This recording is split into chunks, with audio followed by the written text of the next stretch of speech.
September 26th, Hurricane Helene roars on shore as a powerful Category 4 hurricane into the panhandle of Florida.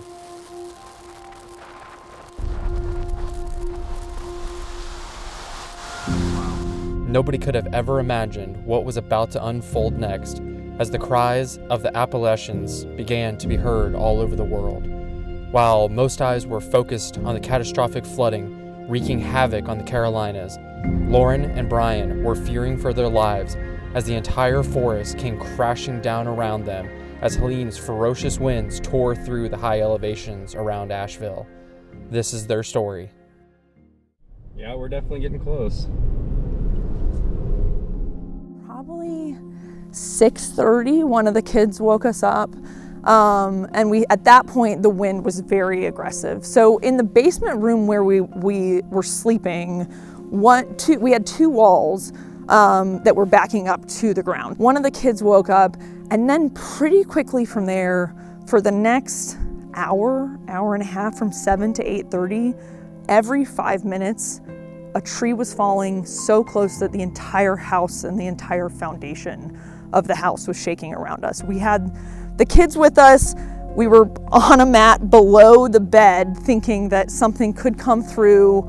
Outside, looking out the window, so we had one little window we could see outside, and through that window we could only see 30 yards. I mean, they were literally looking like they were touching the ground and then coming back up and then going the other way and then snapping like toothpicks. And out that one window that we had an entire forest of view, and within an hour and a half there was one tree left standing. I can't describe what trees going down like toothpicks looks like. We used to live in the woods, and now we have views of Mount Pisgah. The wind was like no wind. It was whistling. It was so loud. It was whistling through the house and just roaring. And when he was coming up in the thick of it, which he didn't a lot, but he did like 1 or 2 times, when he came back downstairs, I said, is our trees through the house? Like, are all the windows broken? The wind was so loud that I was convinced, and sitting even downstairs was so loud, I was convinced that everything upstairs was shattered and broken because of how loud it was. So to then come upstairs and see that literally the entire forest had fallen around us in the matter of an hour, and our house was still fully intact with, yes, some damage to the roof, but with not a single window broken, was nothing short of a miracle. The wind came in just the right direction where all the trees fell that way. And so the trees that were closest to the house in the back all fell sideways to the house. The ones in the front were also falling that way. And then on the other side of the house, there was just enough of a driveway for them to cover the driveway. They got like 3 feet from our kitchen window. One hit the side of the house, but not in a more superficial way. And that was it. And yeah, I feel very, very fortunate. It was just devastating. I mean, it is devastating to look around and see an entire forest gone.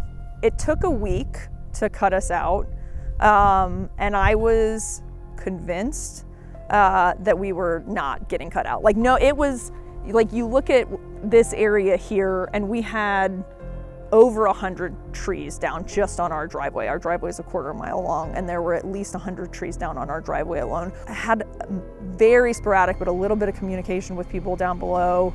We said, okay, we need to figure out, if something happens to us up here, we need to figure out a way off the mountain if we have an emergency. So at that point, Brian, my husband, found a path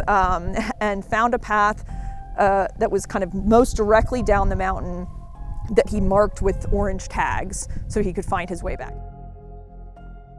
So he climbed down, found a way down. Neighbors were working on the road and working their way. I mean, even down below, so many trees were down that they weren't close to our house at that point. We had some really amazing people who didn't know us from, anybody, who needed to make sure that these two little kids that were stuck on the side of a mountain got out.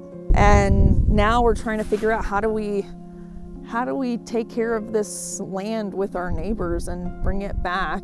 Figure out how to reforest as much. I mean, there's wildfire risk now. There's just generally now erosion risk, all kinds of things, invasives, things to think about. But to think about moving all of this lumber, and unfortunately, we've learned none of it is salvageable. So we're just trying to figure out how do we take on this massive project of kind of conserving and bringing this land back to life. My cousin is a meteorologist, and at one point I was talking with him because I was trying to understand what had happened up here. I said, did we have a tornado or something? And he said, no, honestly, a tornado would have been less destruction than what you had. And I think if you're not safe here, it doesn't feel like you're safe anywhere. So what does the preparation need to look like, and what is the infrastructure hardening we all need to be prepared to do and spend, because this doesn't feel like it's not going away.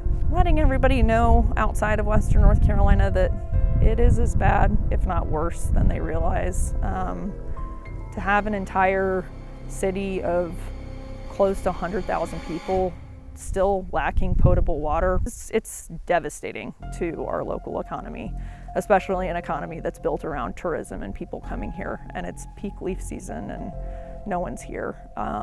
So that's what I, at this point, am most worried about, is how does our economy and all of our small businesses recover.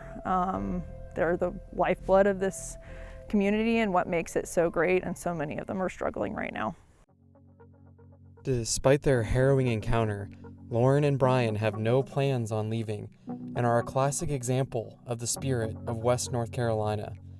Out of everyone I met covering this event for almost a month, seeing so many resilient people coming together, keeping smiles on their faces, neighbors helping neighbors, strangers helping strangers, all of those point to one thing. That one thing being hope. Places may not look like they once were, and the scars will remain a lifetime. But if it's one thing we have learned, is that you can knock someone down, and they'll keep getting back up.